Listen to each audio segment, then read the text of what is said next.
আদ্দিন হাসপাতালে ৬ শিশুর মৃত্যুর মামলায় দায়ীদের দ্রুত শাস্তি নিশ্চিতে প্রধানমন্ত্রীর হস্তক্ষেপ চেয়েছেন ভুক্তভোগীরা।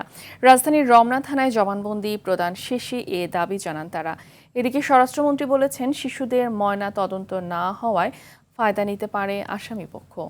আর বাদলের রিপোর্ট।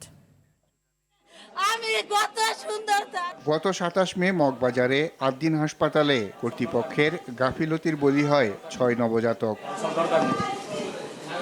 এরপর অবহেলাজনিত মৃত্যুর অভিযোগে হাসপাতালটির বিরুদ্ধে মামলা করেন সন্তানহারা পিতা। মামলার তদন্ত প্রতিবেদন তৈরির জন্য থানায় জবানবন্দি দেন তিনি সহ নিহত শিশুদের অভিভাবকরা।